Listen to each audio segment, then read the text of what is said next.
I was 60 years old when something happened that changed everything, a moment I never expected.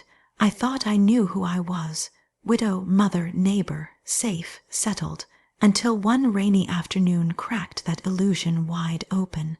He was young, only 23, and I'd watched him grow up next door. But that storm didn't just soak his clothes. It stirred something inside me I thought was long gone. What started as shelter from the rain became something deeper. Unspoken, tender, real. I never thought I'd feel that way again. Never thought I'd let myself, but love doesn't ask for permission. Sometimes it just walks through your door, dripping wet and uninvited. And it reminds you, you're still alive, this is my story, don't judge it, just feel it, like, subscribe, and if you've ever felt alone in the quiet of your own life, stay with me, you're not as forgotten as you think. Welcome to my channel. I'm Diane, 60 years old, and for most of my life I believed I had everything figured out. I married young, raised 2 children, worked part-time at the local library, baked every Sunday. Love to me was quiet and steady, a presence beside you on the couch, familiar hands doing dishes, a goodnight kiss that didn't need words. I never asked for more, never dared to. I stayed within my routines, content with silence, loyal to the life I built. Even when my husband passed 3 years ago, I didn't let the walls crumble. I just swept the grief into corners and kept going, alone but fine, or so I told myself, until one stormy afternoon shattered that illusion of safety I had wrapped around my heart. It was early summer, the kind of rain that feels like the sky is finally letting go, heavy and sudden. I was alone at home, sipping tea near the front window, watching the street flood and the neighbors' hedges sway. That's when I saw him running up the sidewalk, soaked, hoodie clinging to his back. At first, I thought it was just another teenager from the block, but as he got closer, I recognized him, Ethan, Michelle and Gary's son from next door. 23 maybe. He'd moved back in with his parents after college. I'd seen him now and then, mowing the lawn, jogging past, earbuds in. We only exchanged polite nods, that was all. But that day, he ran right up to my porch, dripping and breathless. Knocked, I opened the door, startled. "Hey, Mrs. Carter," he said, panting. "Sorry, I was out walking. Didn't think it would pour like this. My parents aren't home and I don't have a key." He looked like a lost puppy. His jeans stuck to his legs, water dripping from the tip of his nose. I hesitated for just a second before stepping aside. "Come in before you catch something." He murmured thanks, shaking off the rain. I handed him a towel from the hallway closet. He grinned, wiping his hair. Didn't mean to barge in, just needed a place to wait it out. No trouble at all, I said, trying not to stare too long. "Let me put your clothes in the dryer. You can change into something of my son's. I still keep some of his old things in the guest room." He looked a little amused but nodded. "That'd be great, thanks." As I walked down the hall to grab dry clothes, I realized I felt breathless, not from moving, but from something else, a strange tightness in my chest. I hadn't felt that in years, not since my husband died, and never from someone so young. He changed quickly, came back wearing a navy t-shirt and loose sweatpants that sagged on his narrow frame. "A lifesaver," he said, flopping onto the couch like he'd grown up in this house. "Man, your place still smells like cinnamon. I used to come here when I was a kid, remember, for your lemon bars." I smiled, sitting across from him. "Still make them." We talked for a while, small things. His job search, my garden, the strange state of the world. Thunder cracked now and then, rain ticking like time against the windows. Somewhere between his stories and mine, I realized how easy it was to talk to him. How intently he listened, how his soft green eyes rested on me longer than was polite, but never made me uncomfortable. The opposite. "Sorry I'm overstaying," he said eventually, glancing at the dark window.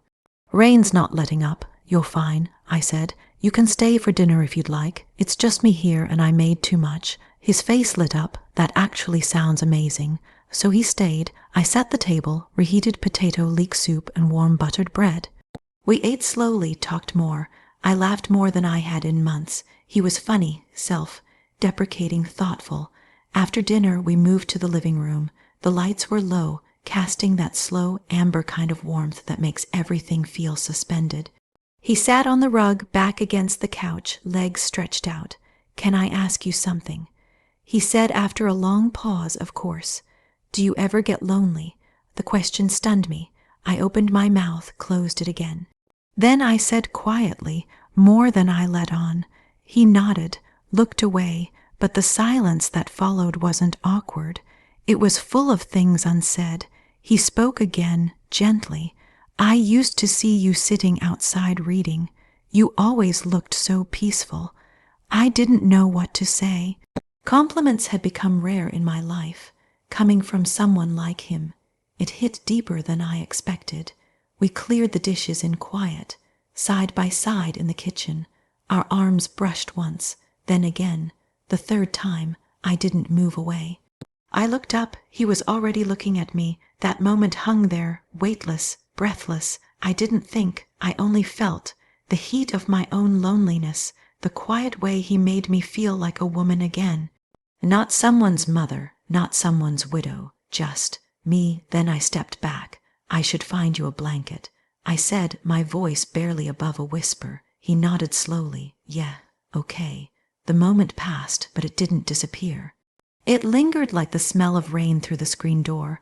I knew something had shifted, something I couldn't take back. The next morning, the storm was gone. Pale light filtered through the kitchen window as I poured my coffee. I stood there in my robe, holding the mug to my lips, thinking about the night before. Ethan had slept on the couch. I had brought him a blanket and pillow, careful not to meet his eyes too long. We didn't say much after the kitchen. Just a soft good night, followed by a silence that said too much. I didn't sleep much, not because of guilt, but because I had wanted what almost happened, and that terrified me. When I peeked into the living room, he was already folding the blanket, placing it neatly on the couch. Back in his own clothes, dry now, he looked up with a soft, apologetic smile. "Morning," he said, voice husky with sleep. "Morning."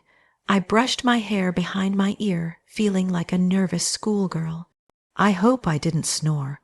"You didn't," I said, then added, "You're a quiet guest." He nodded, slipped on his sneakers. "Thanks for everything. I didn't mean to make things weird." I stood there, mug in hand, unsure of what to say.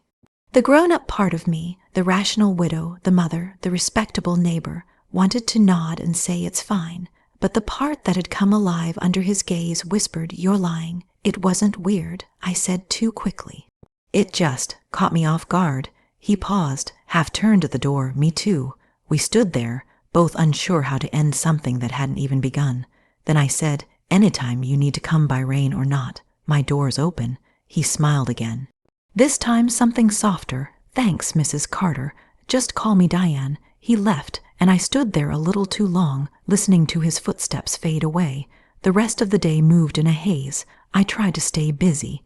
Cleaned closets, watered the garden, rearranged the spice rack, but every quiet moment brought my mind back to him. That night I sat on the porch, the air warm, the trees still dripping. My book lay forgotten in my lap. And I must have been staring too long because I didn't hear him approach. "Hey," he said softly. I looked up. He was standing there, hands in his pockets, hair still damp from a shower. "You came back. Didn't think you'd mind." "I don't." He sat beside me. "Not too close, but close enough. About yesterday," he said. "I don't usually do that. Whatever that was." "No," I said gently, "me neither." We watched the sun sink behind the rooftops. The porch light flicked on. He spoke again. "I've been feeling kind of lost lately, moving back here.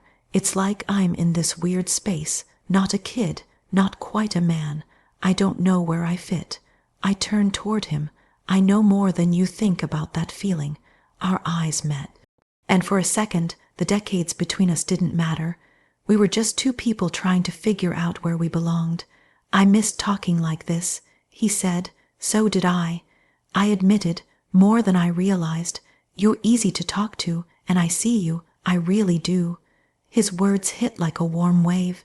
I swallowed hard, my throat tight. Can I ask you something? He said, of course. That moment in the kitchen, did you feel it too? I looked down at my hands, then up at him. Yes, he exhaled slowly, like he'd been holding that breath for hours. I just needed to know I wasn't crazy. You're not? The pause that followed was full, not of fear, but of permission. He stood slowly. I should probably go. You don't have to, I said, surprising even myself. He didn't move, just looked at me. Do you want me to stay? I stood too, faced him fully, the porch light casting a glow between us. I don't know what this is, I whispered, but I'm not ready to close the door on it. He nodded. Then neither am I. If love taught me anything, it's that it rarely comes when you expect it.